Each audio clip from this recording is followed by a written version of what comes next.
What is going on, everybody? It is I, the one and only Gyurk Skywalker, and I hope you guys are having a great day today. Welcome to part 2 of the Clone Wars Watch Party. Today we're going to be watching Season 5, Episode 20, The Wrong Jedi. Then we'll be watching the first 4 episodes of Season 7, the final season of the Clone Wars. I believe tomorrow I'm going to film the final Clone Wars watch party, which is going to go over the last 4 episodes of Season 7 of the Clone Wars, which is the final season of what I consider, in my opinion, the greatest Cartoon Network show in existence, Star Wars The Clone Wars. If you're new here, make sure you subscribe if you like to see this kind of content, and if you want to see more content like this. Also, make sure you turn on the notification bell so you never miss any more uploads from me, yours truly, the one and only Gyurk Skywalker. Once again, thank you guys for all your support. Hope you guys are having a great holiday season so far. So let's not waste any more time. I'm also going to be checking the battery a little bit more.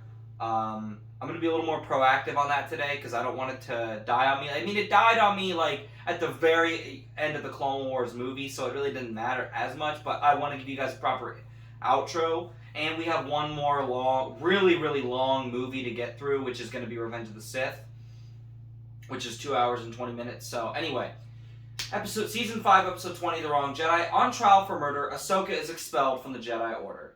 Let's not waste any more time. Let's get right into it. So I will be getting that more periodically and checking the battery, just so you guys are aware. Alright, here we go.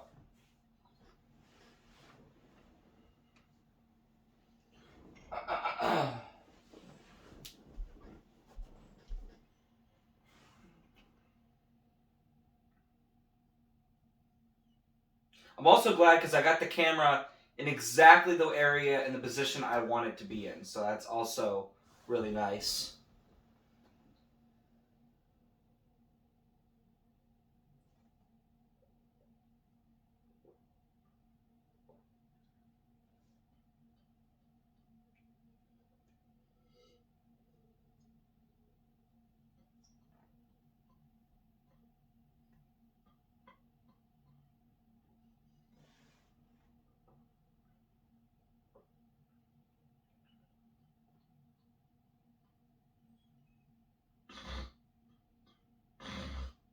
Tarkin.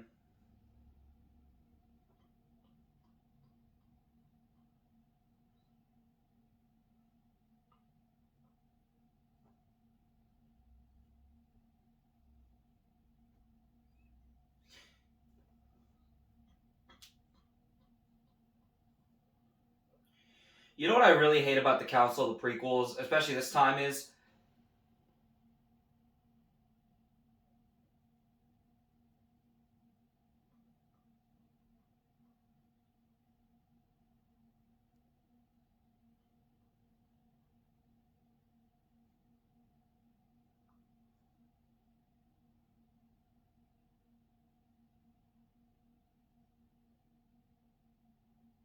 Obi-Wan is the only voice of reason here that, no, we can't just expel Ahsoka.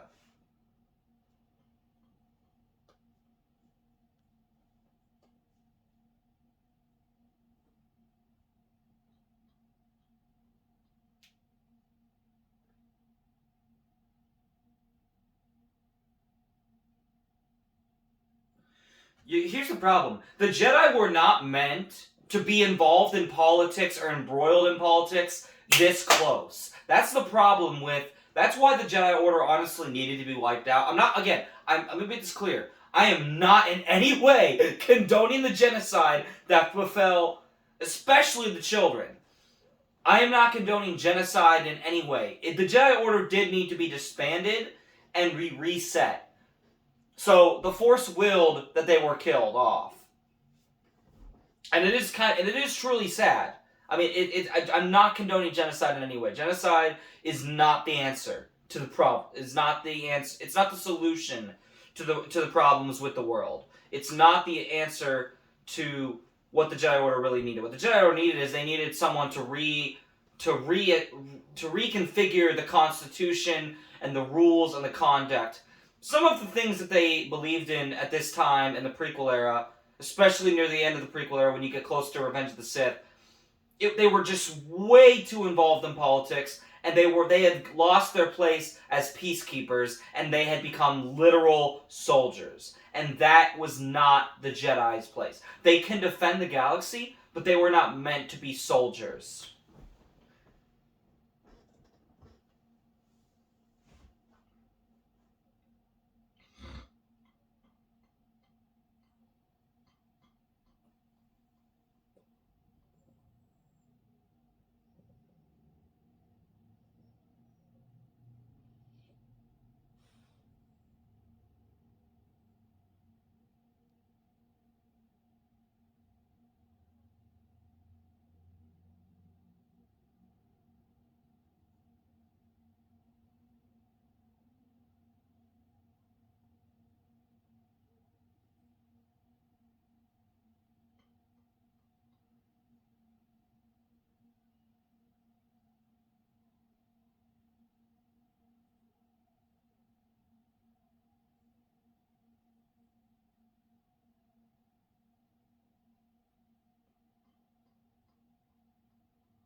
Yeah, because you guys are way too involved in politics. This decision you're going to make is stupid.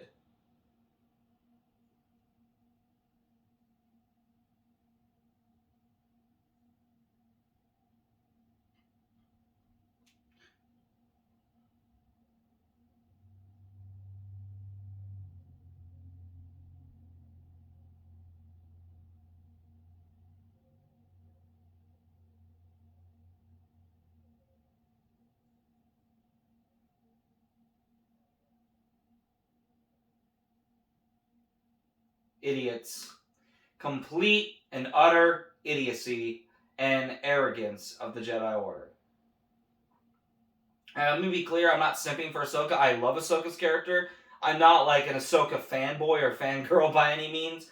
I am just simply saying the decision they made there is all because they were too closely involved in politics and they were afraid.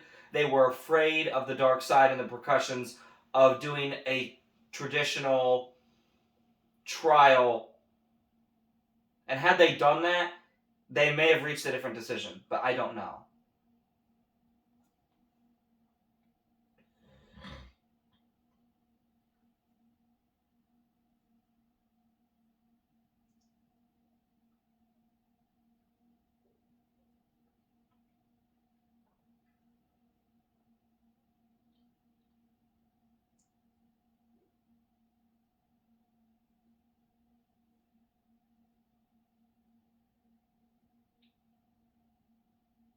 I love that Padme's helping her.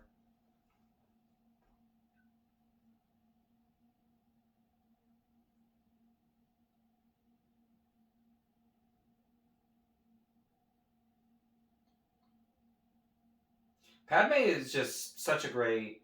I love Padme. Like, I mean, she's always been, and I love how they have like a mother daughter relationship in a way, or maybe more like older sister, I guess.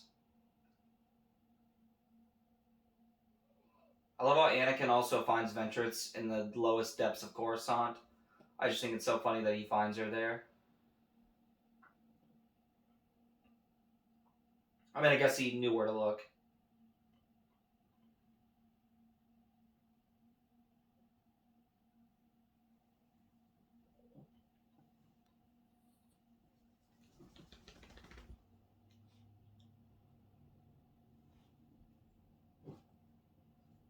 He is not a happy man right now.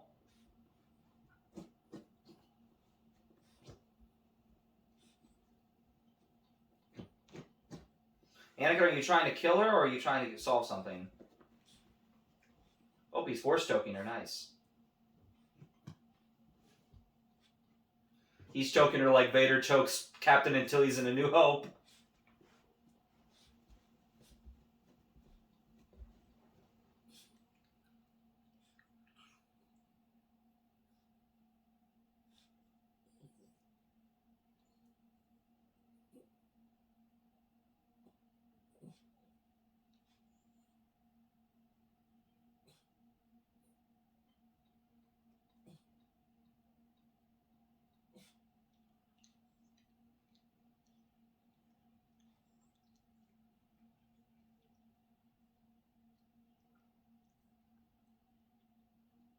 Bro, your master died, Ventress. Your master was slain. He couldn't do anything about that but abandon you because he died. And you hold that over him. And that's why you fell to the dark side. Because you gave in to anger and killed people. And once you did that, you just couldn't stop. So it's like, you're bro, like you're I just think it's hilarious how she's like, my master abandoned me. Bro, your master literally was slain in combat. He could do nothing else but leave you and leave this universe. Like, don't even at me, bro. Like, you're not intelligent. You don't understand how this works, apparently. Or you just want someone to blame it on, but so you just blame him for why you have fallen so short.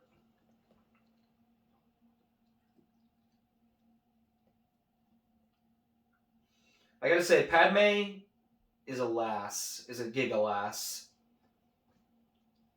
Why are Tarkin's legs so weird looking?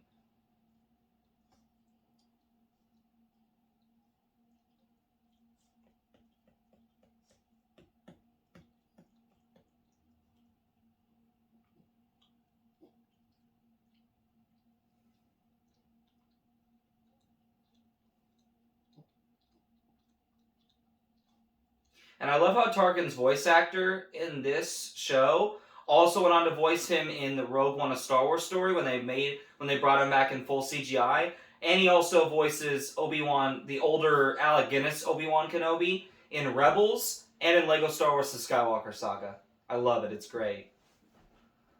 Stephen Stanton is an amazing voice actor.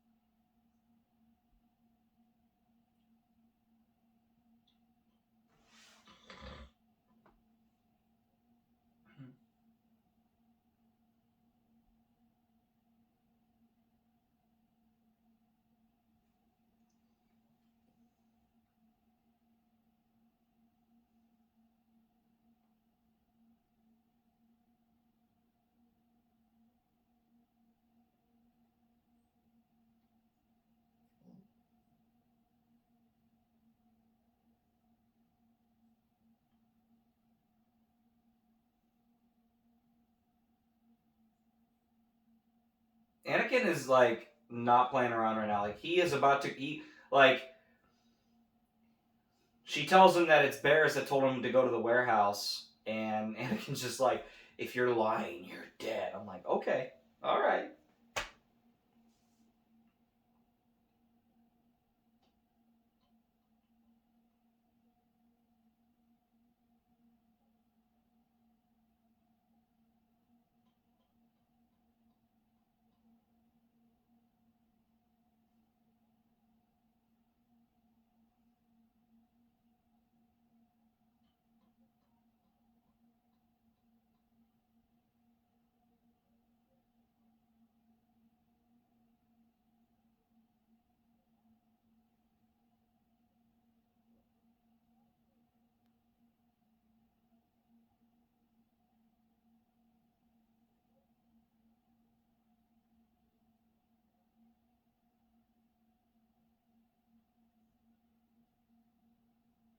Maybe you should shut up, Tarkin, because apparently you know nothing.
Like, what if she hadn't grabbed the light? What if Barriss hadn't grabbed the lightsabers?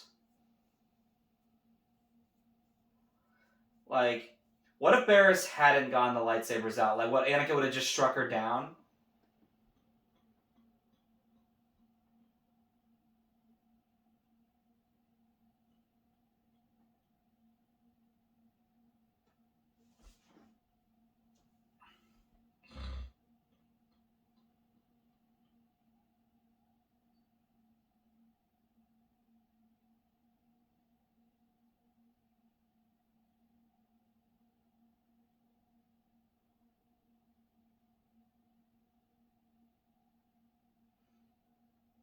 I mean, you might have a point, Palpatine, but either way, bro, like, you don't know what's really going on.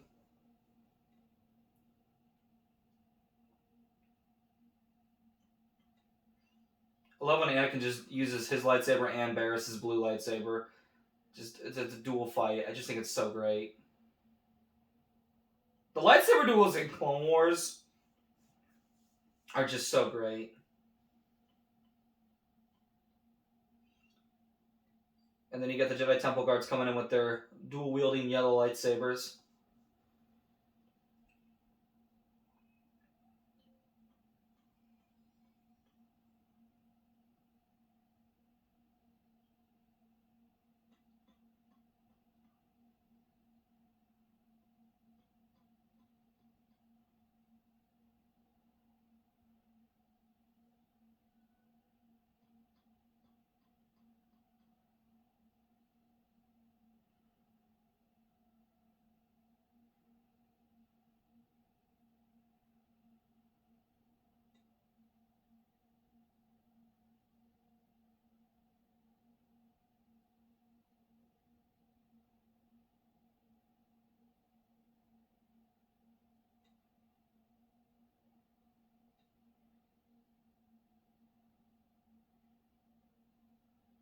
Anakin had a very aggressive lightsaber style known as Form 5 Djem So.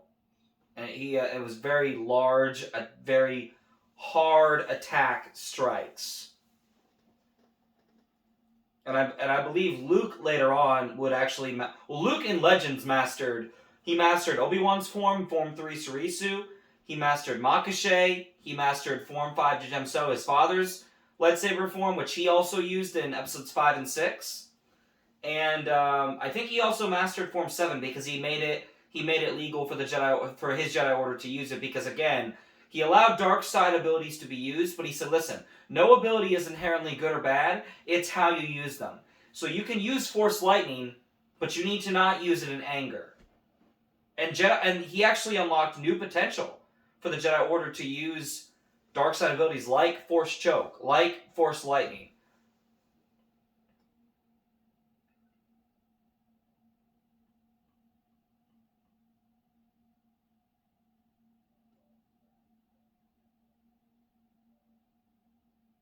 And that's why I like another reason why I like Legends better as the canon after Return of the Jedi. Not of course excluding Mandalorian and Book of Boba Fett, because I do consider those canon, at least for now.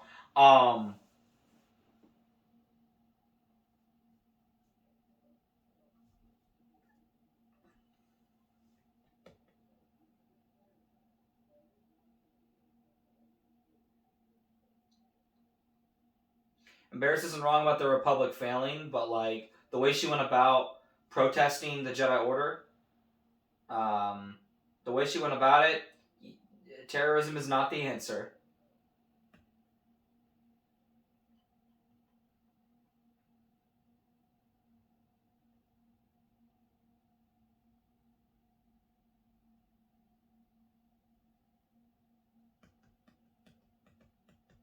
But yeah, Luke unlocked so many potentials. Luke and Kyle Katarn and others, they unlocked so many new potentials for the Jedi Order by allowing dark side abilities and light side abilities to be used for good.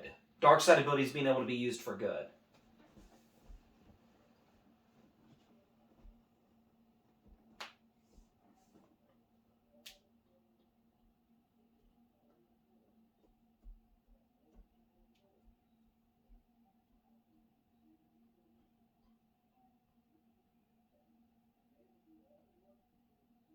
Ahsoka's over their BS.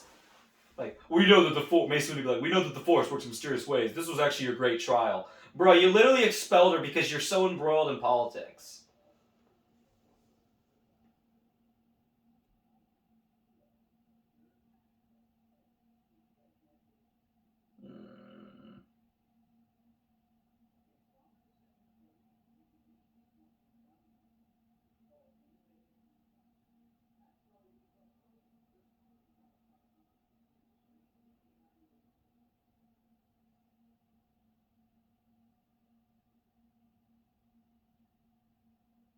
That's so sad, bro.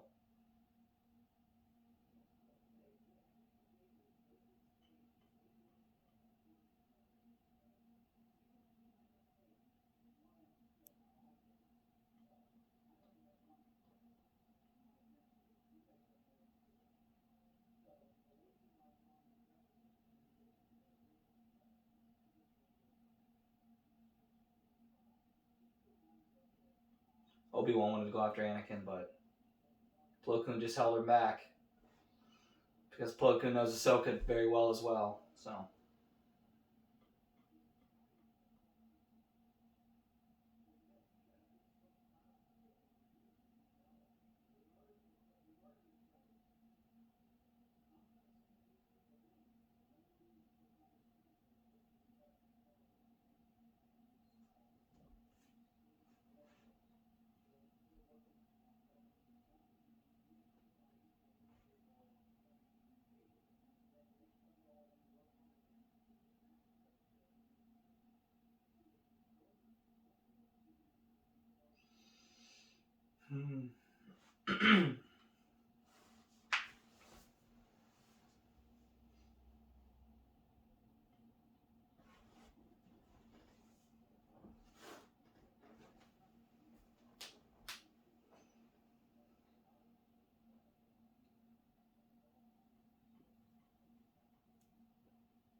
And on that day, believe it or not, Season 5, Episode 20 was actually the last episode of the Clone Wars that I ever... They did put Season 6 on Cartoon Network. But this was the last episode I ever remember watching on TV, and I'm like, is this the end of the show? Because it ended like it was going to be the end of the show, but they were actually... George then decided, oh, actually, you know what? We're going to make a Season 6. And I'm not making fun of him when I do that voice. I'm just trying to make it a little bit cooler for y'all. But anyway... So now we're moving on to Season 7, Episode 1. So let's move on to that now. Alright, so we're only going to do the first 4 episodes today. So we're starting with Episode 1 of Season 7, The Bad Batch. Captain Rex and the Bad Batch must infiltrate an enemy base on Anaxis. This is a few months after Season 6, which is a few months after Season 5. The year is 19 BBY, which is 19 years before the Battle of Yavin, which takes place in Episode 4, New Hope. And it's a few months before Revenge of the Sith. Let's do this. Here we go. Make sure the camera's working properly before I'm going to pause it real quick here in a second. And I love how for Season 7, it's the only one that has the Disney Plus logo come up with the plus sign that clicks. I just think that's really cool. Alright, let me check the time here. Or the battery. Okay, it is at 87%. Okay, that's good. Alright, let's not waste any more time. Let's get right into it. Oh, shoot. I hit off. Actually, guys, hold on a second. I will be right back, so just give me one moment here. Alright, ladies and gentlemen, I'm back. Now we will continue our Clone Wars, Part 2 of the Clone Wars Watch Party. Season 7, Episode 1. It's a Disney Plus original season, because this entire season came on Disney Plus. Alright, let's do it.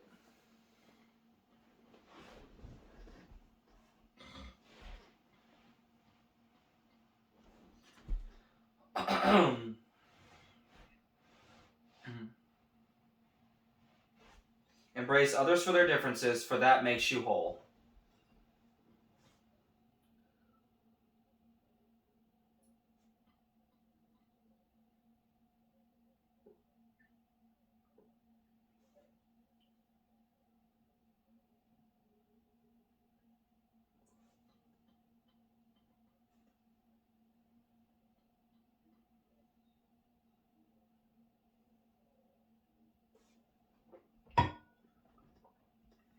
Clones are getting wrecked left and right.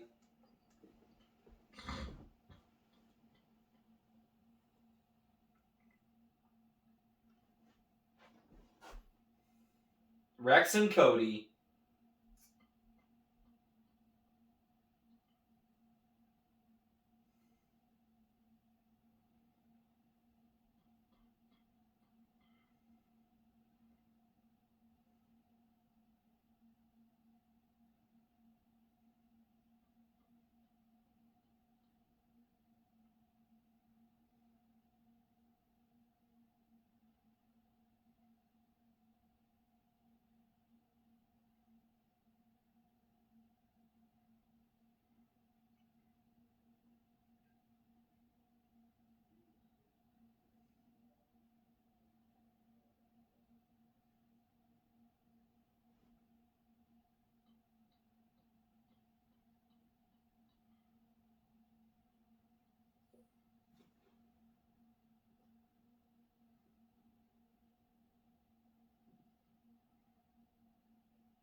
So we got just a little Star Wars update. We got an update that Fallen's Jedi. I keep want to say Fallen Order 2, but it's Jedi Survivor, the sequel to Jedi Fallen Order with Cal Kestis, is going to be coming out in March. I'm going to be pre-ordering the deluxe edition for PS5 at some point here. I have the original game. I have it on PS4, but I also have it on through Game Pass on Xbox Series S. So I'm going to play through that on Xbox Series S starting in January and beat it before Fallen Order 2, aka Jedi Survivor, comes out. And I love this scene right here where Rex is looking at pictures of him and Fives and Echo and Cody, because him and Cody are the only two left in that picture.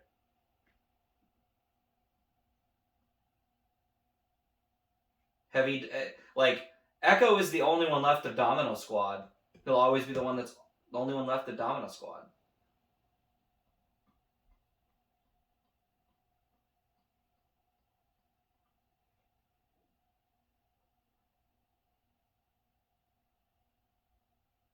Hmm.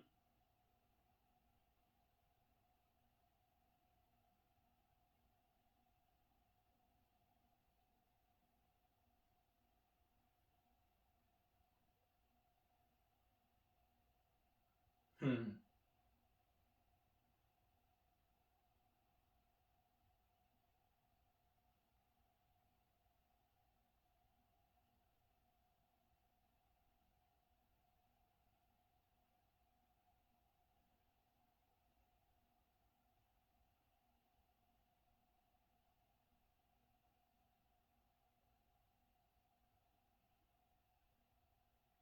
I love Rex and Cody's relationship.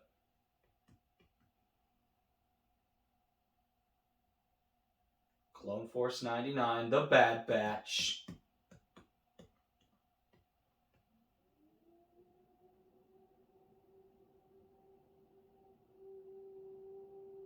I love seeing Rex with Jesse, though, too. You got Click, Rex, Jesse, and Cody. Bro, they came in fast.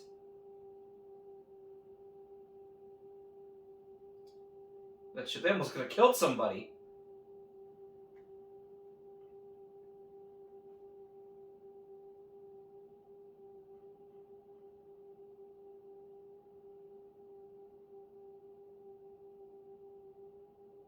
The Bad Batch. I love that name, though, too. I think it's a really cool name. And I'm excited for Bad Batch Season 2, which we get in a few weeks.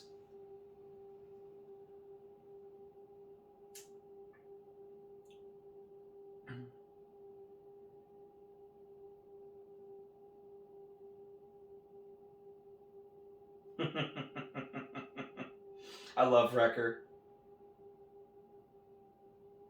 And I love how Hunter looks like Rambo. I just think it's so funny. And I think it's interesting how Tech and Crosshair look the least like Jango Fett clones.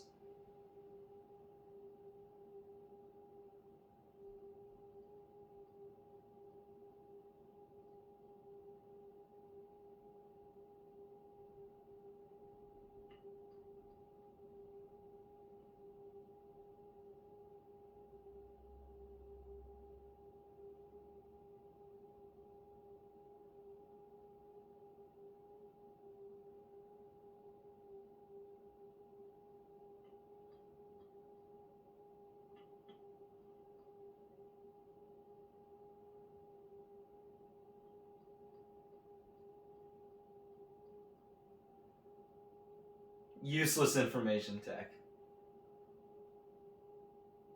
I hate Crosshair. I think his abilities. I think Crosshair's abilities are cool, and I'm excited to do watch parties this time around for this season of the Bad Batch as well as breakdowns. I'm gonna be super busy in January, but I'm gonna tell you what, man. Like the next 3 months, I'm gonna be busy with Star Wars content for you guys because we have Bad Batch season 2 in January. March 1st, we get Mandalorian season 3, and we'll still have Bad Batch episodes, I believe. Plus, I'm gonna have breakdowns for Bad Batch. Because I've decided I am going to do watch parties for Mandalorian Season 3. I'm not doing breakdowns for them. I'm just going to do the watch parties. Because I'm already doing breakdowns for Bad Batch. And I don't know if they're going to come out around the same time. But I will say this. And then we have Fallen Survivor. Why do I keep wanting to call it Fallen? Jedi Survivor, which is the sequel to Fallen Order. So I'm just going to say Fallen Order 2. We have Fallen Order 2 then. 15 days after Mandalorian Season 3 starts. So, let's just say the next 3 months, the first 3 months of the new year, I'm going to be super busy. Plus, I'm just going to be coming off of all these Star Wars watch parties of like Clone Wars and the movies and all that. Which, again, I enjoy doing. I'm doing this for your guys' entertainment, and I'm doing it because I enjoy doing it. And I'm also getting practice for whenever I do this live. Which when I do it live, you know, gonna have a lot more to do, but it'll be fun.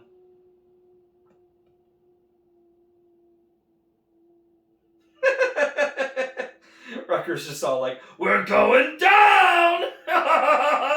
Just starts laughing maniacally. Like, this man is just a sucker for pain. I'm just a sucker for pain.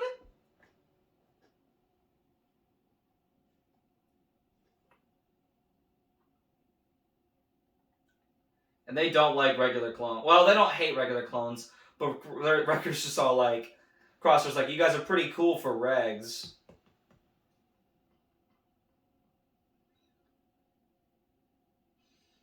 And I love I love in this first episode, these first 4 episodes, you get to see all of the Bad Batch's different abilities.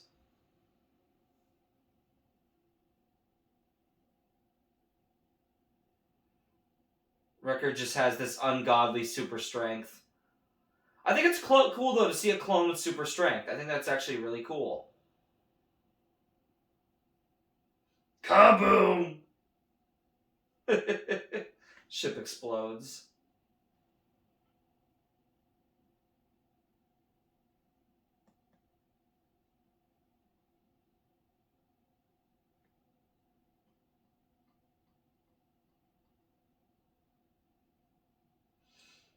We got clankers.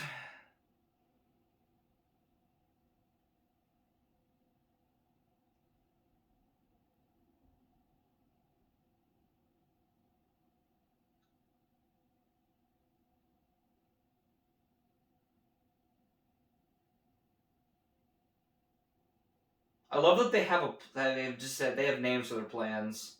It's just great, dude. And I remember the first time we saw the Bad Batch in action. It was at Star Wars Celebration I think it was 2019. It had to be 2019 because again the show came out when did it come out? It came out in 2021. But I remember it was for Clone Wars Season 7, we saw the Bad Batch in action for the first time at Star Wars Celebration 2019, dude. I literally, but just the fact that we were getting Clone Wars, one more season of Clone Wars, like my childhood was returning for like a few months. It was so great. And I remember seeing, like, we saw this battle scene between the Bad Batch and these droids. It was so awesome. It was just so great.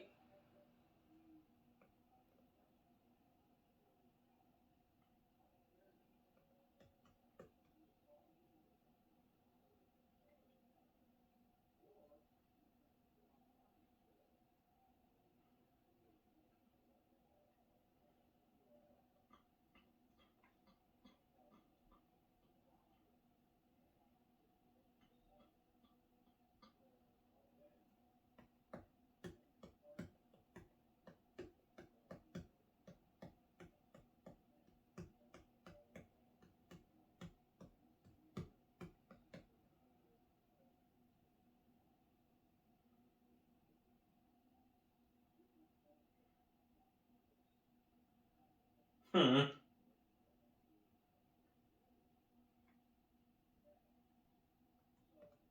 Probably a good idea to move.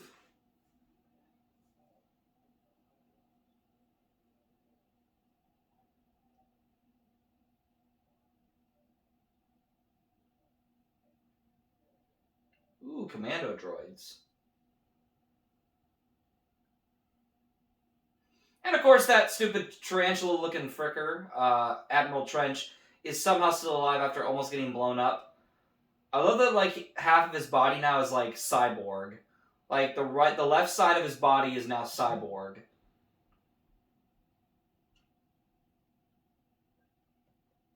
I believe there's like an Imperial who's like a cyborg bounty hunter. I think he's canon. I want to say he's a canon character, and I think he originated from Legends, and I believe they brought him back into canon. But don't quote me on that. I don't know. But I know he's got like cyborg, like he's kind of like the cyborg from DC. He's like the cyborg of the Star Wars universe, and he's a bounty hunter.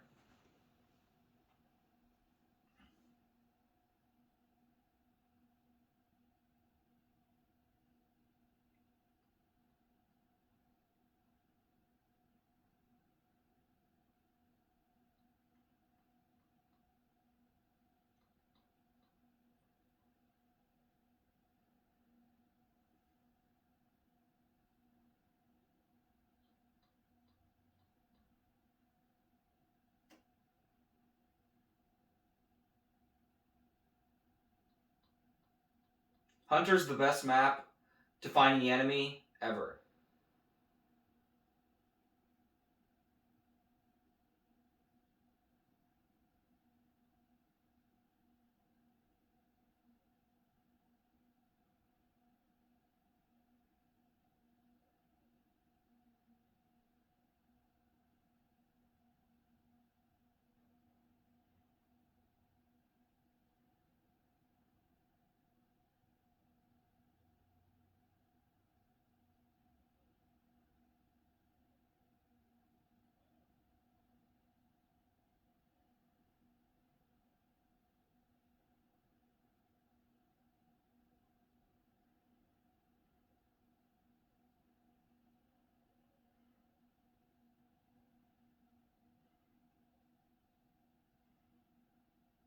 Hunter being the voice of reason here.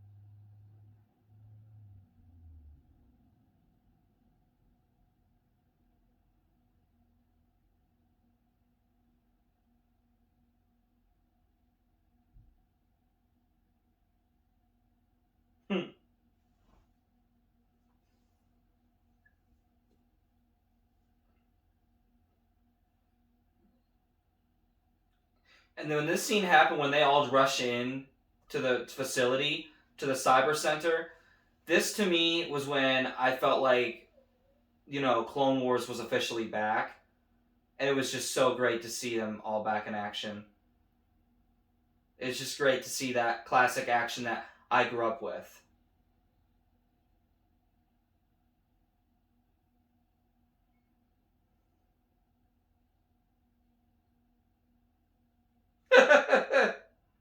Knifes him.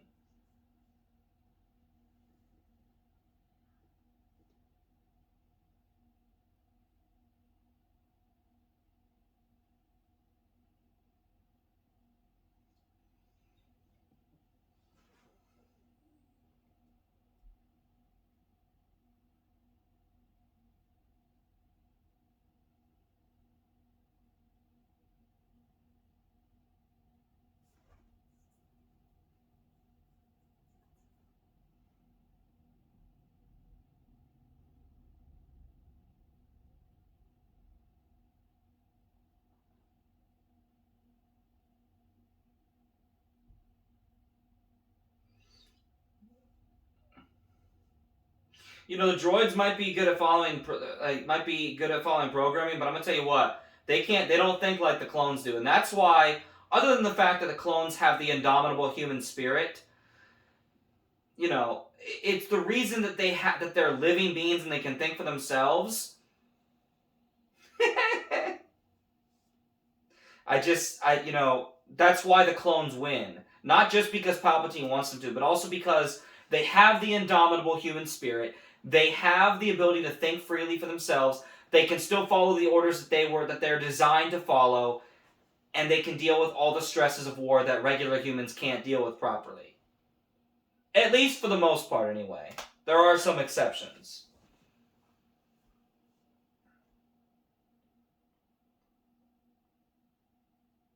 That's why the clones win every time. Or most of the time. But that is why the clones ultimately do win the war. Not just because of Order 66, not just because Palpatine ultimately wanted the clones to win, but because they have the indomitable human spirit. But Jango Fett also had.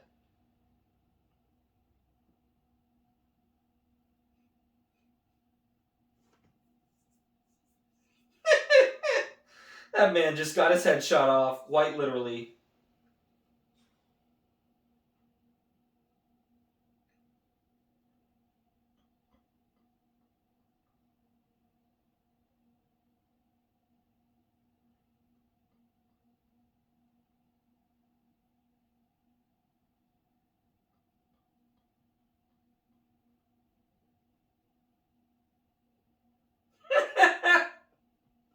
Wrecker's like, frick the door, I'm just gonna open it with my foot.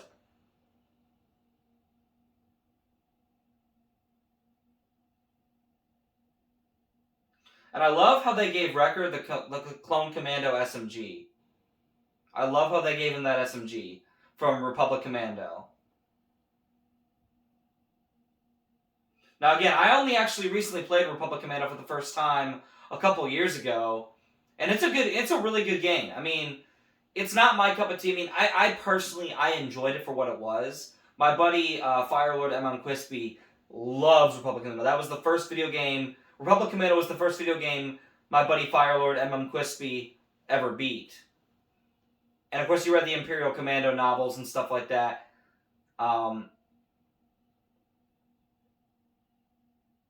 And he wants more than anything for there to be a sequel game, even if it's not canon. And I'm like, I agree. I think that they should still be making Legends content for those that love the expanded universe. Like, you can still make the canon you can still make new canon comics. I have no problem, and novels and all that. I have no problem with the canon, at least before you get to after Return of the Jedi. Once you get past Return of the Jedi and Mandalorian, so then you get into the sequel era, I'm no longer interested. But if you continue the Legends collections, like the Legends stuff, I think they should still continue it. I don't care what anyone says. I think there should still be 2 timelines. Let there be options for people that don't like the new canon past Return of the Jedi that gets into the sequel era. I guarantee you they'd still make a lot of money off of if they continued the legend stories or if they continued the old expanded universe.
Echo.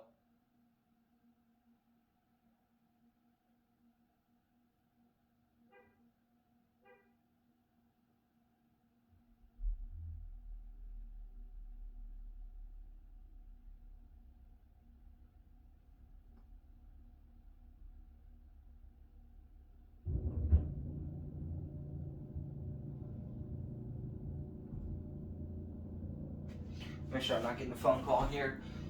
Because my dad, I believe, is currently exiting L House of Georg Skywalker. Oh, okay. That's good.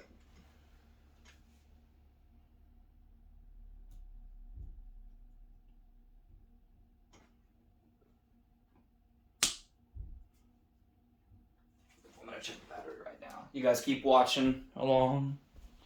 Alright, let me see here. Alright, we're at 75%, so that's good. Let's keep that same energy. We got 3 more episodes to go.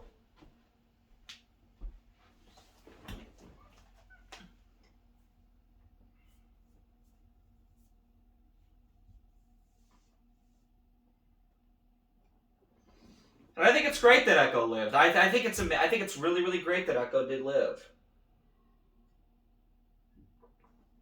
Created by George Lucas.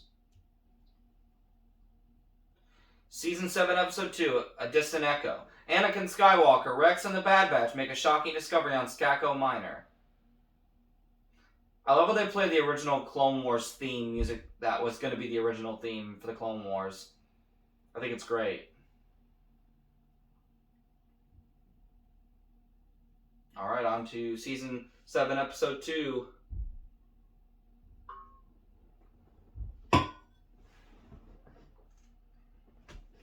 And before anyone asks about the milk, yes, I'm going to get milk here shortly. Because you gotta have milk when you watch Star Wars. At least that's how I always see it now. The search for truth begins with belief.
And I love how Anakin in Season 7, how his hair is even longer now. And I think it's great that, they've shown that progression, that it has been some time, and at this point, his hair is super, super long.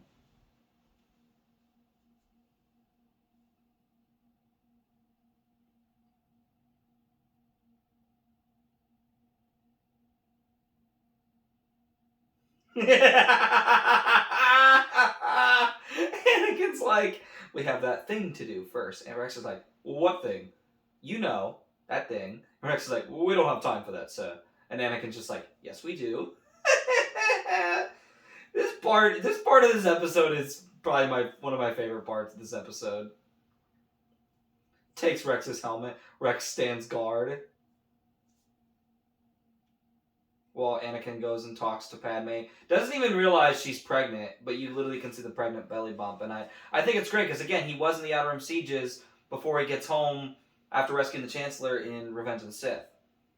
But I think it's interesting how he doesn't recognize that she's pregnant.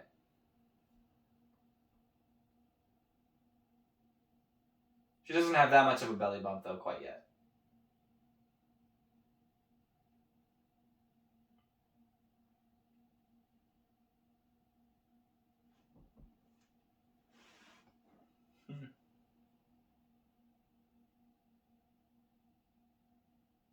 I don't know if they just if the animation just got so good that Padme is extra beautiful, or if they're trying to give her that pregnancy glow, in a way. I think it's a little bit of both.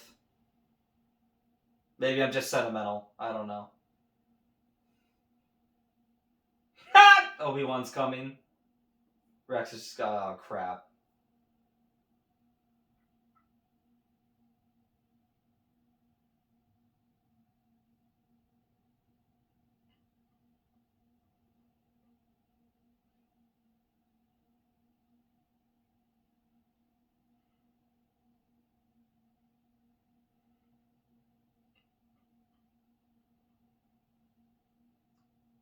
Rex learned from Anakin about his personal feelings.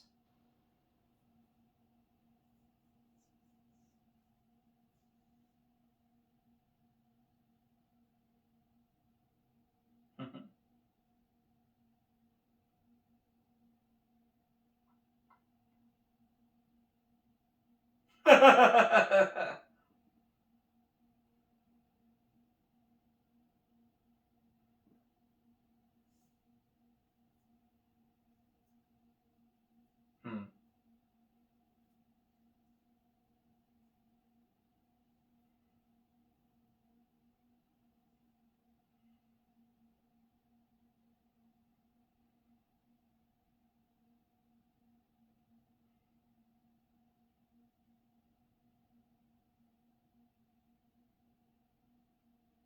Hmm.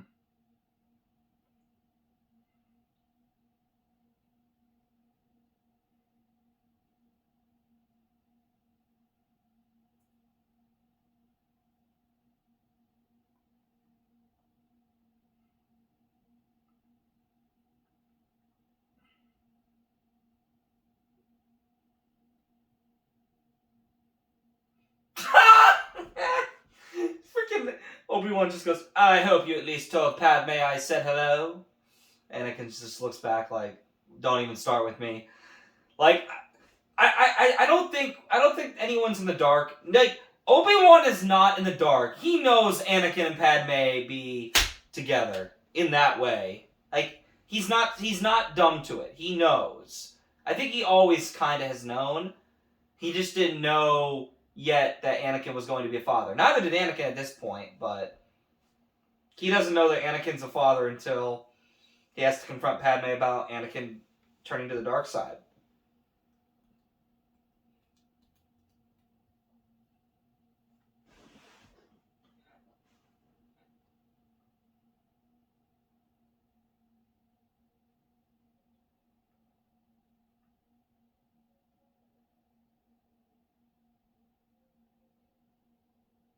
Wrecker, did you just waste food, man? You just threw it on the ground. What are you doing?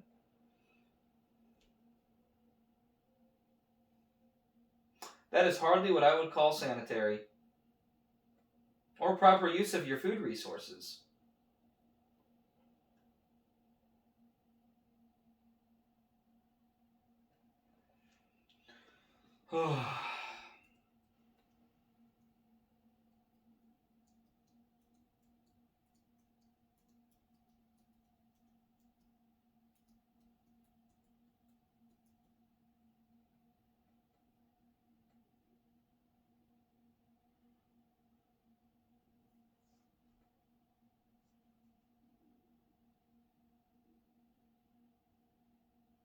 Like that flying reptile that just landed on your ship? Yeah, that's accurate. They definitely worship that.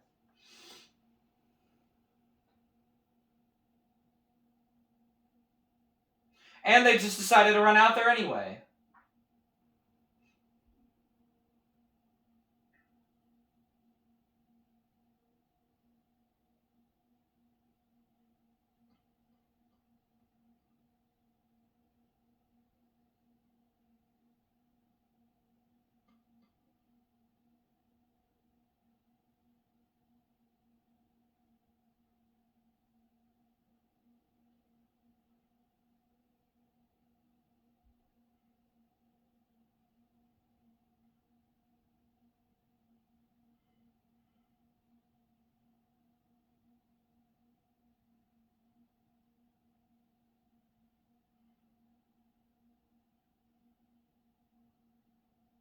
Going for a ride. It's honestly pretty cool.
I think the Poltecs are honestly kind of cool to see like this primitive race. I don't know. I just thought they were. I just thought it was kind of cool. I like seeing more like primitive barbarian like species in like storytelling. I don't know. I just think it's interesting to see how they deal with modern people or modern society. How they interact with people that are of modern cultures, modern societies. I just think it's interesting.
Wat Tambor.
I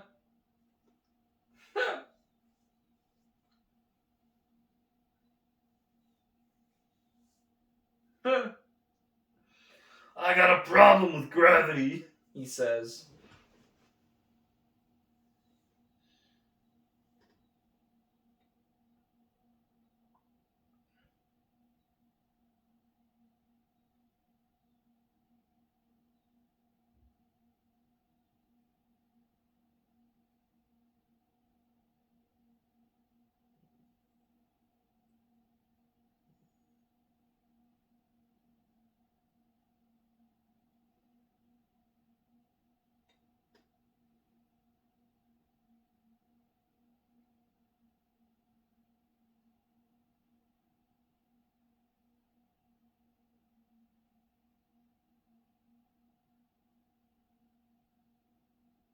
Rex did not like that.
And I love that Rex learned from Anakin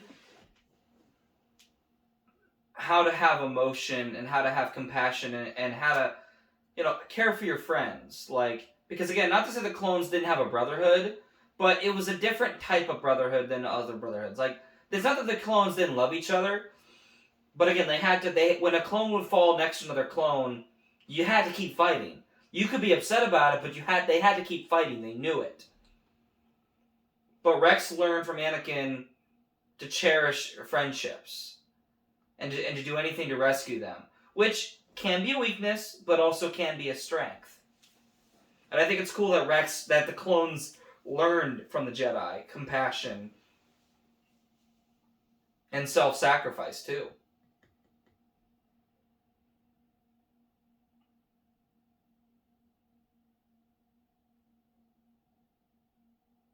All right, I'm gonna check the battery while they head up the elevator here. I want to make sure the battery's still going strong because we're an hour in. It is at 66%.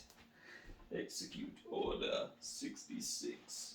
Anyway, Anakin's like, okay, we're not going to move in too violently. We're going to move in quietly. Wrecker just starts throwing droids out the window, starts eating everybody. That was hardly a stealth. Now it's hardly a stealth mission.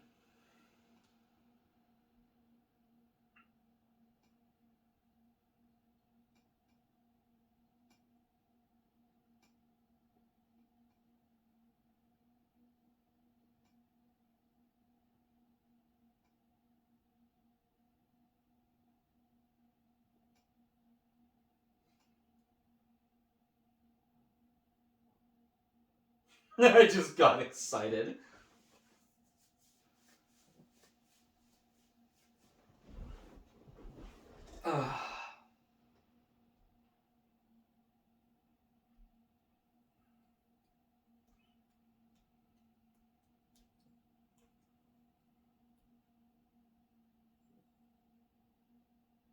I think these droid designs for the ones on Skeko Minor, like the long, thin ones that can fly, I think they're interesting.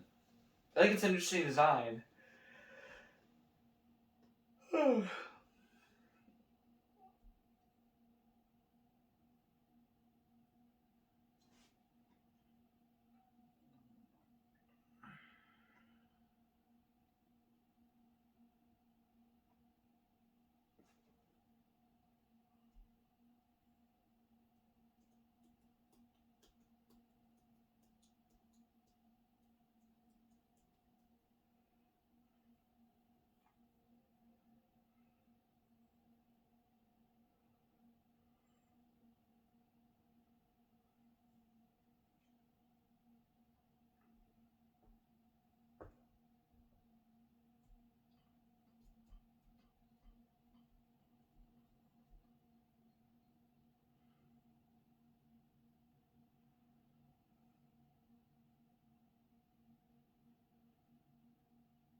That's a lot of droids.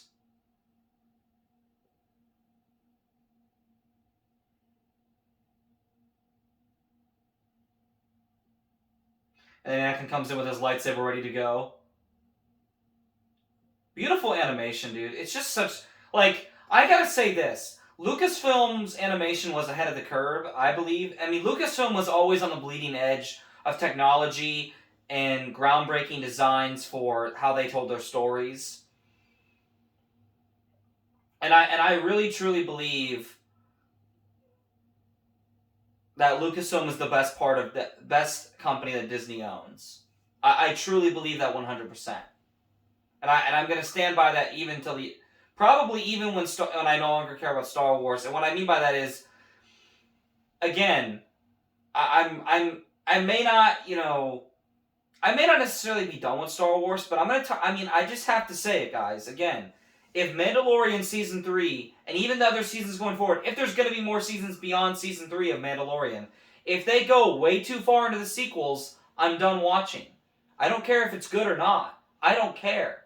Like, I hate that era. That era ruined Star Wars. It literally put Star Wars in a coma.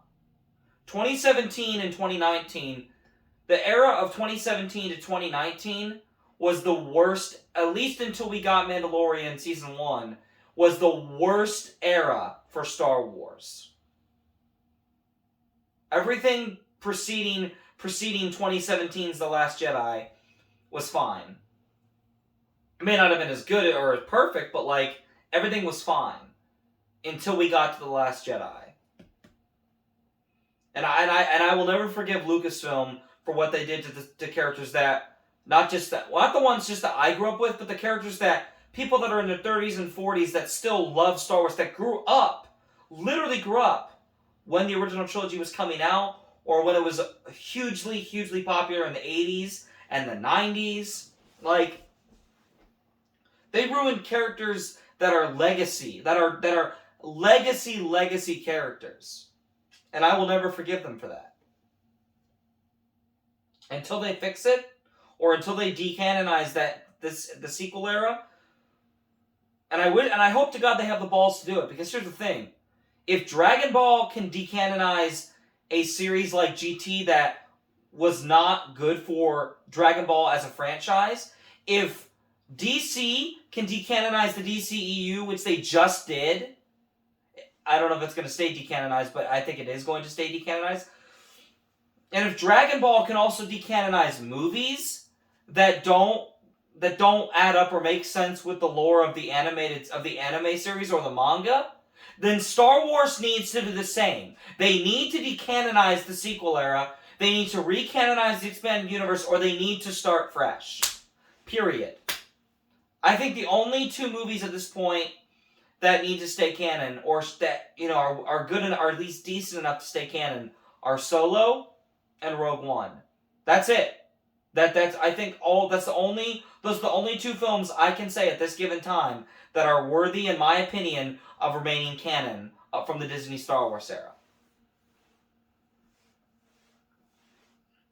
But I don't think Lucasfilm is ever going to do that. So that's why the expanded universe after Return of the Jedi will always be my canon. That's always going to be my canon after Return of the Jedi. And again, for right now, as I said, I still consider Mandalorian Season 3 and Book of Boba Fett canon. For now. If they dive too deep into the sequel era, then I'm done. I'm done supporting them, I'm done watching it, and I'm done considering them canon. Now we're on Season 7, Episode 3. On the Wings of Karadex. Now they're trying to escape with Echo, now that they've saved him.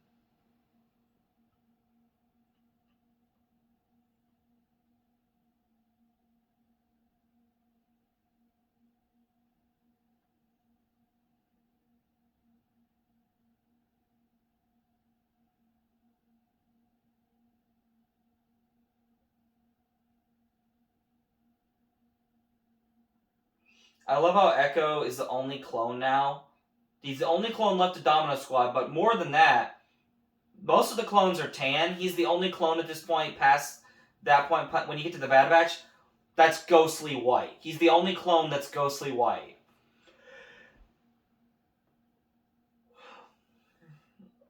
All the rest of the clones are super tan.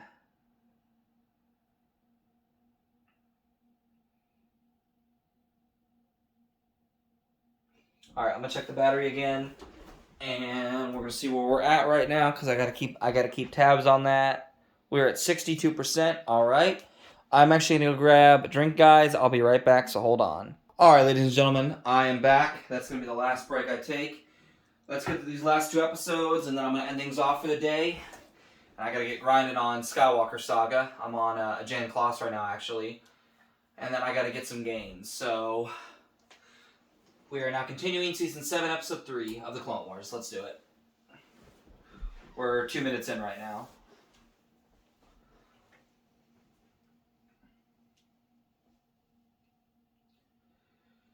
Oh, Tech, you better get your booty cheeks moving on that computer, dude. You gotta get done. Cause you guys are literally the epitome of surrounded. I'm sorry, what now? Here's the thing about the Decimator droid that I despise that Disney and Lucasfilm decided it's too much for children. Bro, have you seen the Clone Wars? Like, it's okay that it's a little more dark and that there are some dark things. Guess what? You have a dark Star Wars movie on Disney+. It's called Revenge of the Sith. Have you not seen it? There's another dark Star Wars film. It's also one of the greatest films ever made. It's a little movie called Episode 5, The Empire Strikes Back. Not to mention you have some grotesque scenes in a little movie I like to call Episode 6, Return of the Jedi. So what they did is, there's a scene where they test a Decimator droid where Wat Tambor tests a Decimator droid on one of the Poltechs. It literally melts him into goo.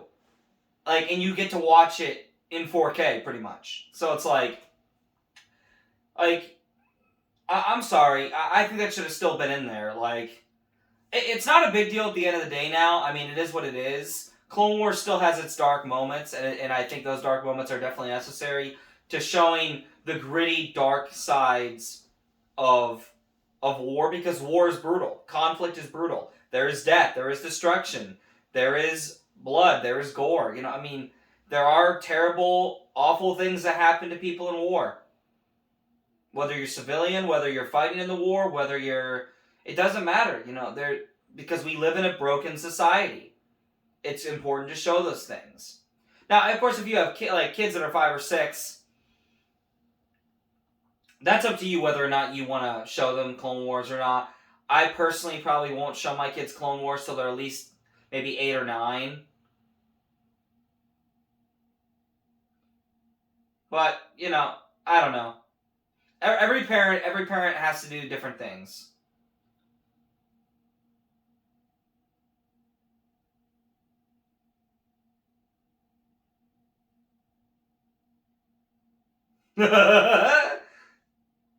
Wrecker's like, I don't like it. It's trying to get me. Oh! Almost electrocuted him. Almost got him.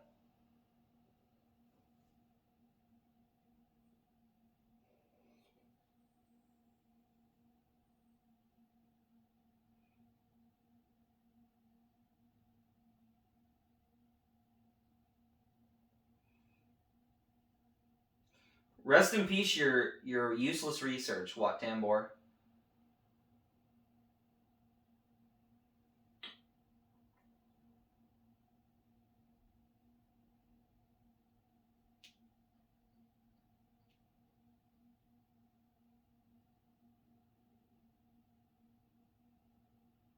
It's not important research, Wat. You'll be fine.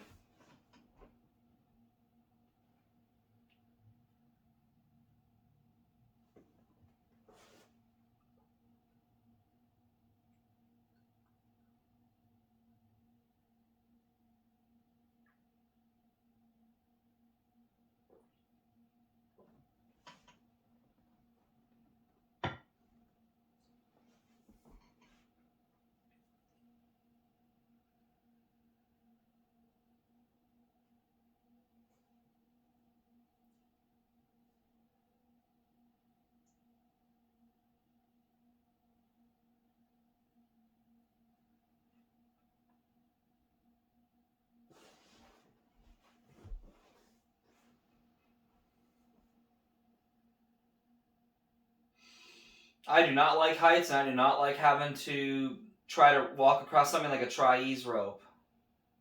I don't know. That's probably not the right wording for that. I think I butchered that, but I think you get what I was trying to say. It's like those things it's like those types of ropes that circus performers will try to walk across or unicycle across on. It makes me freaking sick trying to watch that. You're like, bro, please don't fall. Please don't fall. I'm Wrecker right now. He's like, I can't even look right now.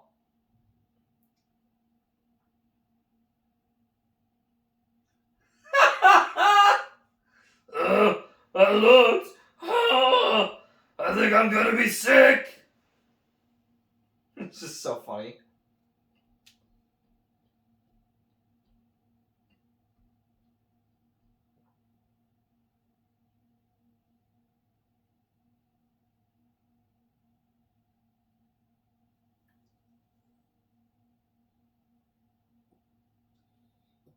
That was close. Shut up, Wrecker.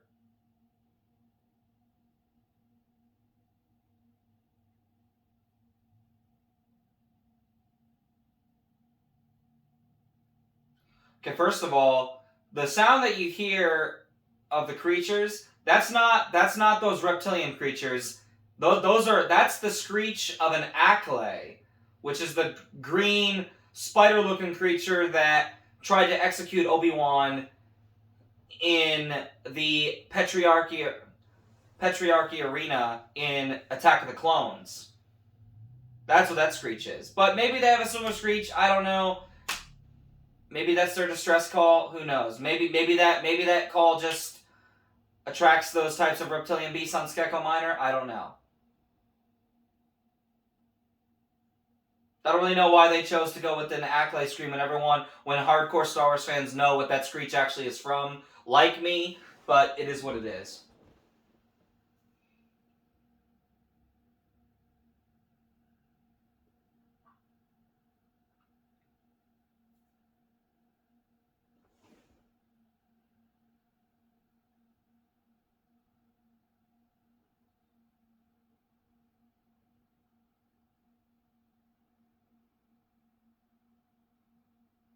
Ah, that droid just ran into a freaking wall.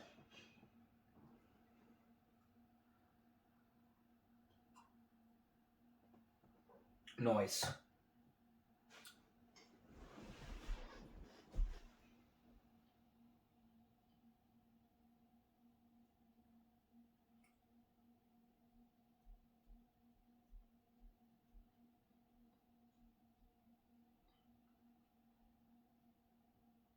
Kiridax, that's what they're called. But yeah, that screech that you hear is not from a Kiridak. That is from an Acklay, which is the creature that tried to kill Obi-Wan in the Patriarchy Arena on Geonosis and Attack of the Clones. I just think it's funny that they thought no one would notice. And some people probably did notice that. Of course, you know, someone like me who's a hardcore Star Wars fan who grew up watching the movies every single day in the summertime, like, dude, I know this series back and forth and back. Like, I know it front and back. Like, that's what I meant to say. I know this series front and back. I grew up with 1 through 6. I grew up with the Clone Wars seasons 1 through 6. Like, so I know how things work and how things operate in this universe. And of course, I also know at least a little bit more about the expanded universe. I'm still reading through it, but yeah.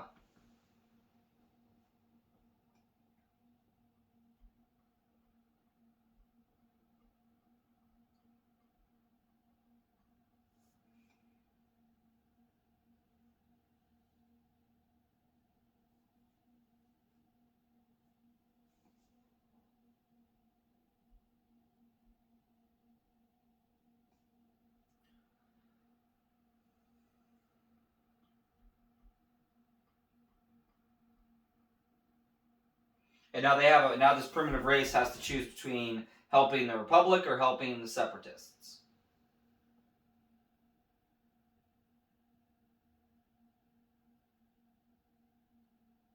Wow.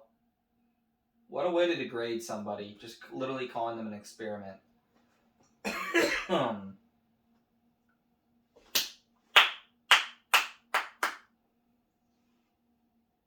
New episode of Titans came out today on HBO Max on a off-topic note, so I'm definitely going to watch that.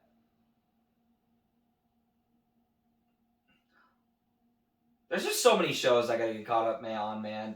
I gotta get caught up on Tulsa King on Paramount Plus. I got Titans to get caught up on. I'm watching through the original Dragon Ball because I watched through Dragon Ball Z and Super first.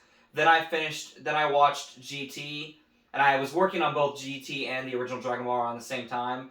But once I got to a certain point in Dragon Ball, I just said, okay, I need to finish GT. So I finished GT. It's garbage. There are some good moments, don't get me wrong, but the end is just...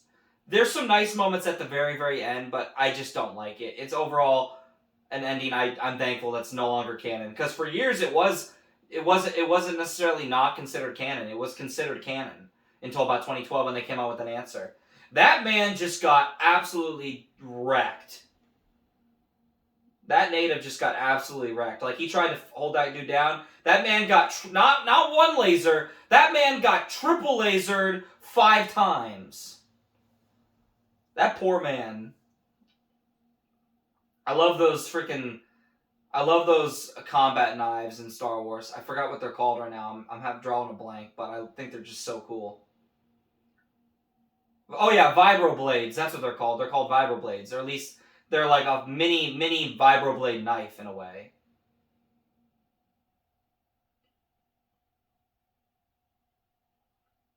Meanwhile, Echo's over here, barely living. Got one working hand, and he's got one officer's blaster. Yikes! Tank droids. I forgot what they're called too. But they look like, their heads look like the robot from The Incredibles a little bit. You know that spider-looking robot from The Incredibles? Kind of looks like a larger legged version of that. With extra lasers.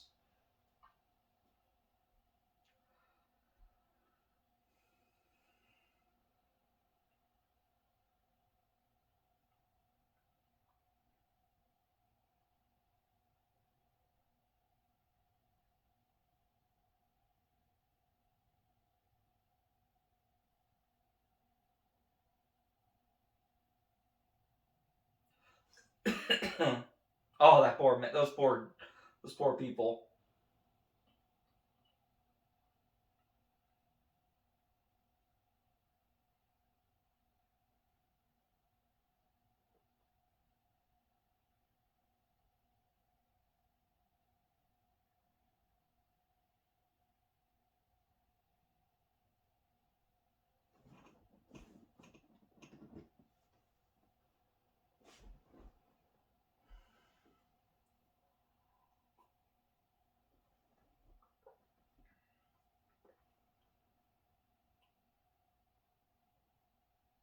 Hmm.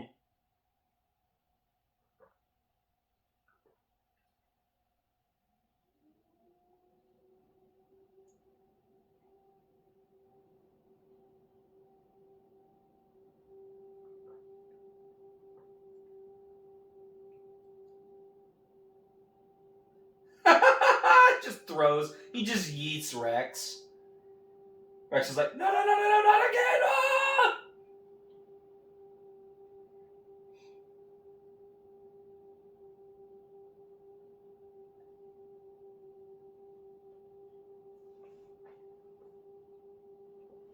Oh, man.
Hmm.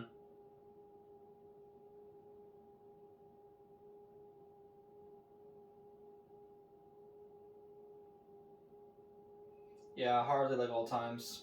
And I'll get into what that really means as we get into this next episode here. So now we're on season 7, episode 4, Unfinished Business. Anakin Skywalker and the Bad Batch attempt to gain a victory for the Republic. Check my camera right now, make sure. Alright, so we're at 53%. Okay. So yeah, I should be able to get through this episode and then we'll be done for today. Yeah, I'll get into what it means by old times, what old times stuff means at the end of this episode in regards to Rex and Echo, for those that don't know, that are watching this along with me. Trust placed in another is trust earned.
I love that Mace actually wants to hear Echo out. That's kind of cool.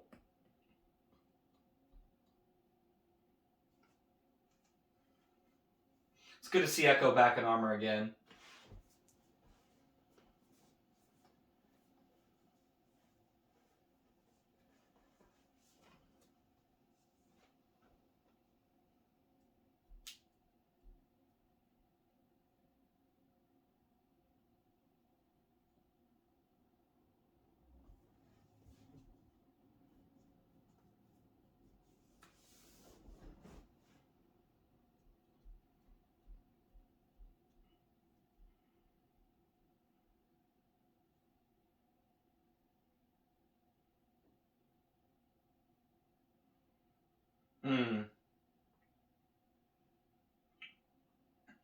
I love Echo's indomitable human spirit, dude. You might be more machine than man now, but he still has that indomitable human spirit. Which, you know, if you guys don't know, George Lucas, one of his main actual like underlying themes of Star Wars is man versus machine and nature versus mechanical. And that I will get into another conversation with that at a later point. That's more like a separate video. Because I could go on and on for hours and hours and hours about that, but no need to do that right now.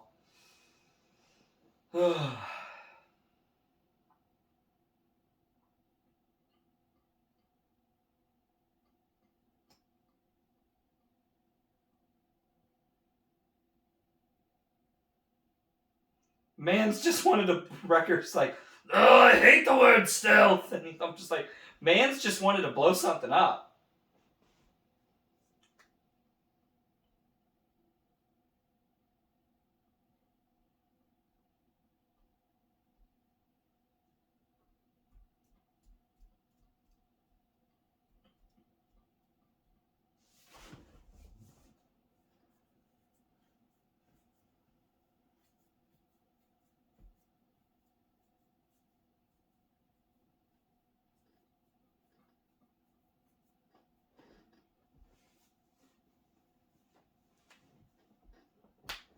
Oh, there we go.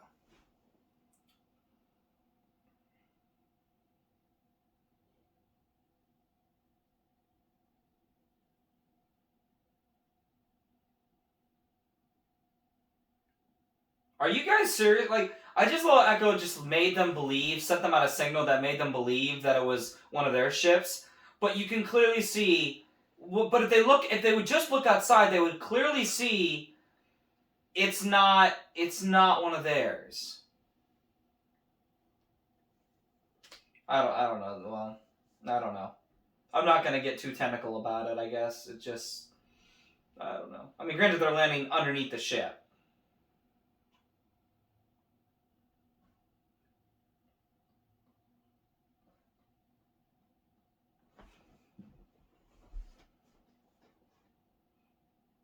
Droid starfighters. You got spider droids. You got tank cannon droids. Hold on, guys. Am I getting Oh. No, I'm not getting anything. Okay. I don't know why I thought I was getting something. Anyway, I swear I thought I heard my phone starting to ring. I'm just like, oh crap. But no, we're good. We're good. This is why down the road I definitely need to do live streaming with proper equipment, but getting that around still. And I know I've been saying that for years, guys, that like I'm gonna get proper equipment. I think I've only been saying that the last year and a half though, that I want to get proper equipment down the road. And I want you guys to know I do still plan on doing this as a hobby. I just have right now the first thing I have to do is upgrade my PC and fix it. And then I still got to put away and save some money. And then once I've done that and gotten some other things taken care of, in the next couple of years, like by 2024, 2025, I'll have the proper equipment and be able to do live streaming properly.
least Tech is willing to work with Echo.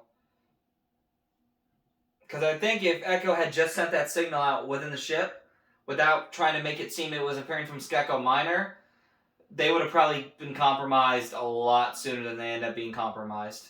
And I love seeing Obi-Wan and Mace Windu fight, because this is the last time we get to see Mace Windu fight. Like, outside of Revenge of the Sith, this is the last time we get to see him fight in the Clone Wars.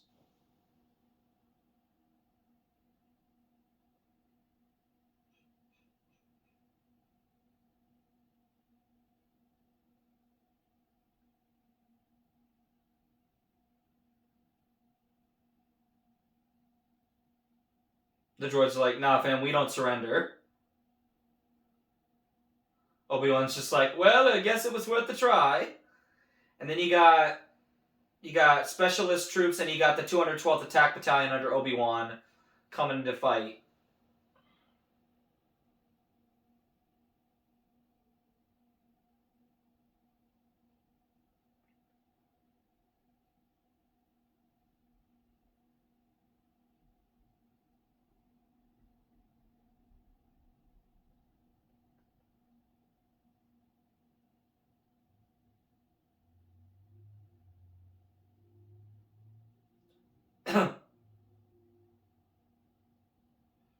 They trick Trench. All droids will be on an axis at that complex that Obi-Wan and Mace Windu are at.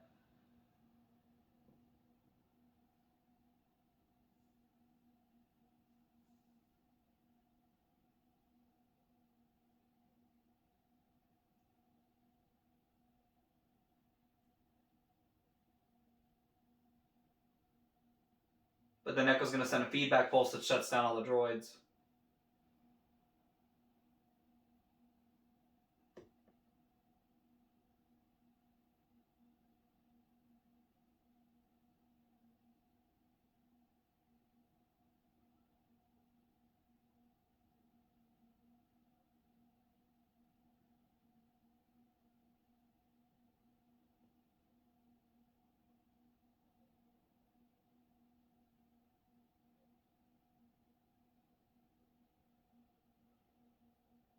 I love seeing rocket troopers though too. It's just such a great, it's just such a great show. Like I just love it.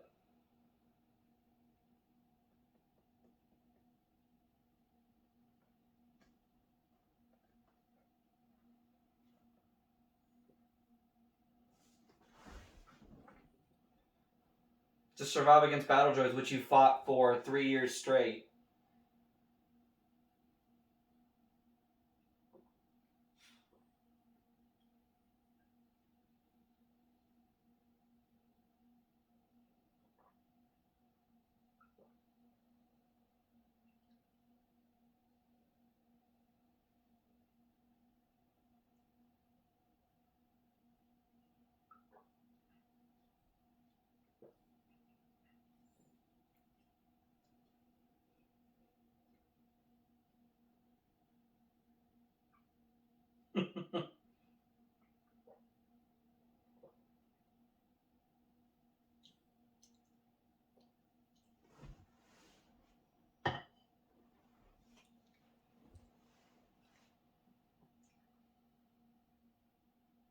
And the droids are neutralized. Great strategy.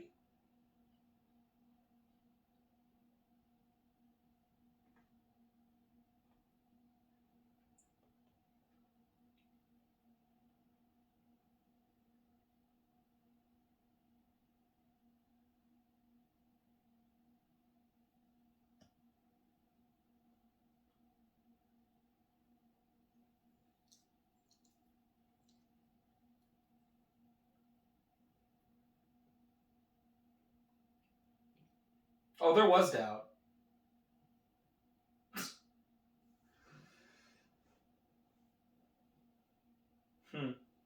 The camaraderie of the clones, it's so great, dude. Echo's like, come on, was there ever any doubt? And then Tech's like, some. But Rex is just like, come on, brother, let's get you out of there.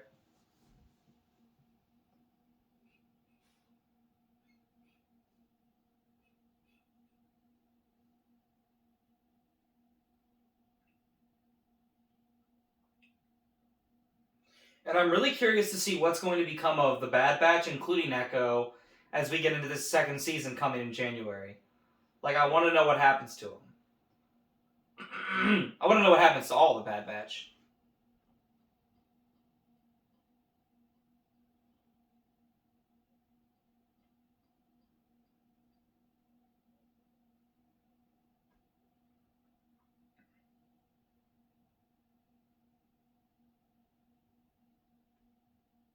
Ooh, the 501st is with Obi-Wan and Windu. That's interesting. I forgot about that. Because Mace Windu mainly was fighting with Coruscant Guard. Like, he fought with Commander Fox a lot. Like, Commander Fox didn't really fight that much in the war, but he did serve with Mace Windu when they were during the invasion of Ryloth and during the siege of Ryloth.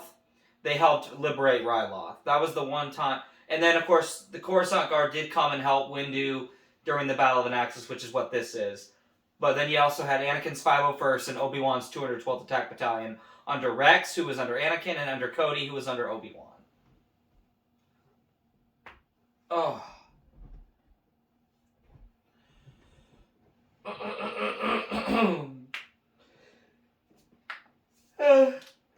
Oh my goodness.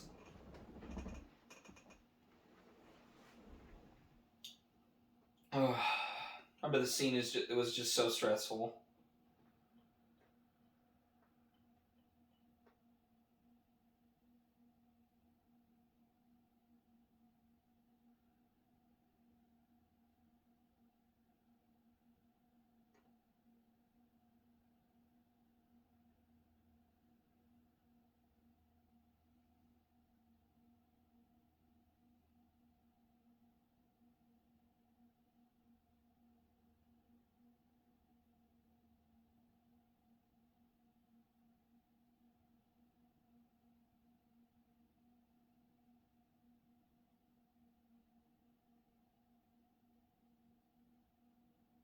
Oh no. Oh, Echo's getting shocked.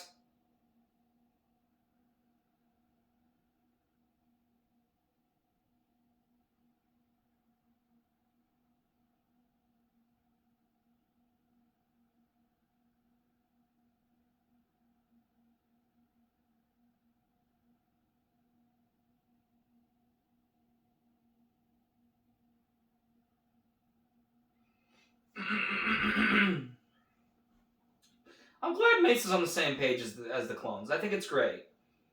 It shows he wasn't just some dogmatic Jedi. I think he was too dogmatic, and he definitely would have needed had they had they disbanded and reformed the Jedi Order. Mace would not be allowed to be a part of it, in my opinion, because he was just too dogmatic. But I think he did. I think Mace Windu definitely did genuinely care about people and about the clones. I think he genuinely did care about the Republic, but he was too dogmatic, and at this point, he was too embroiled in politics and clouded by the dark side, as many of the Jedi were during this time of the prequels, nearing Revenge of the Sith.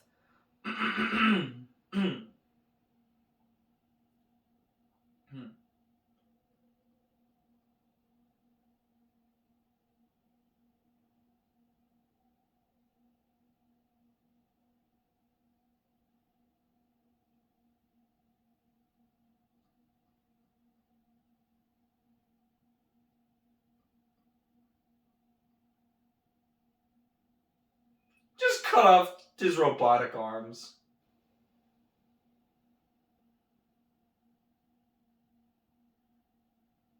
Anakin's like, I don't have such weaknesses. Let's try this again.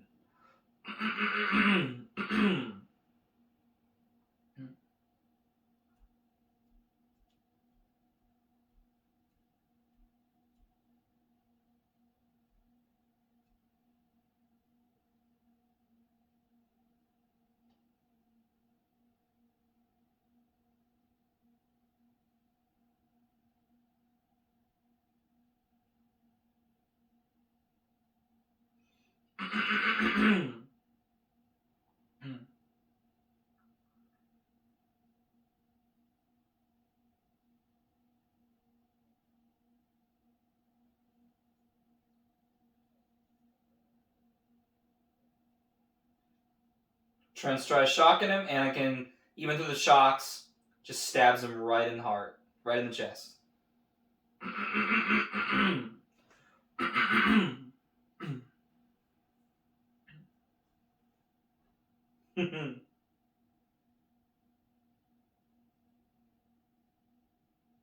Okay, now Admiral Trench is officially dead. For good this time.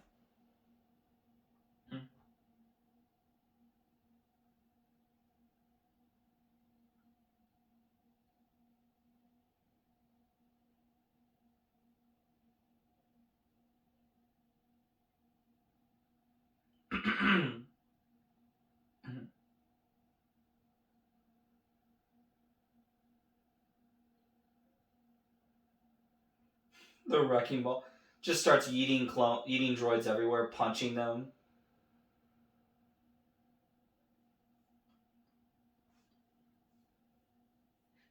I feel bad for the droids too.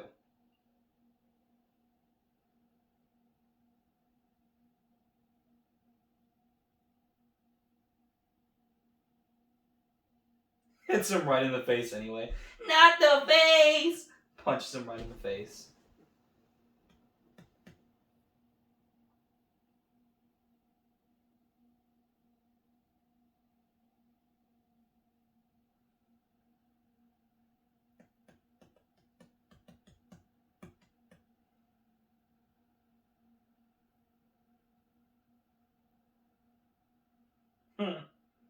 They're all going for kill streaks right now.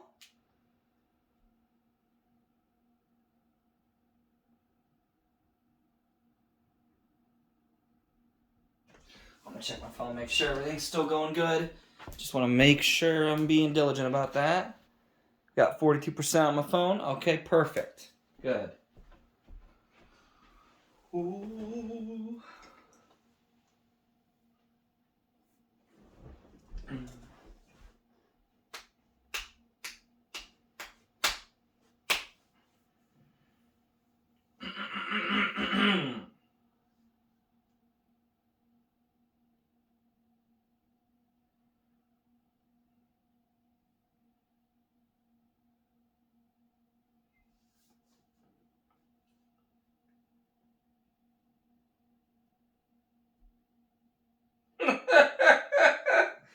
Relax, Wrecker. He'll top him next time. Crosshair goes, no, he won't. Wrecker just sighs.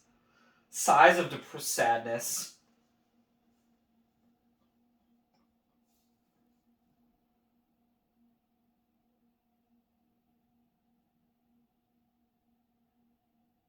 He lets Wrecker blow up the ship. He gets to blow up an entire ship. 3 entire ships. Actually, the entire fleet. Just kidding. This is the happiest day of my life. Blows up all those ships. It's great. It's just great.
And see, Rex does Rex does the right thing by letting Echo go, because that part of there are people in our lives that are only in our lives for a season. Echo was, because of Echo's injuries and because of where he's at now as like half machine, half man. Because of that, because of that, he was never the same. And his path was never the same. And I think it's great that Rex was able to see that, hey, it's not going to be like the old times. It's not going to be like the old times at all, because it can't be. And Echo was in my life for a season, I was in his life for a season, and now we're all going our own separate ways. But yeah, so that's going to be it for today, guys. But I just really love those first 4 episodes, and I love Season 5, Episode 20. And next time, we will be going through the last 4 episodes of The Clone Wars, which is some of the best Clone Wars content ever. And I mean ever. We'll be starting with Episode 9, Old Friends Not Forgotten. Until then, guys, God bless, stay safe, and remember, the Force will be with you. Always. Take care, guys.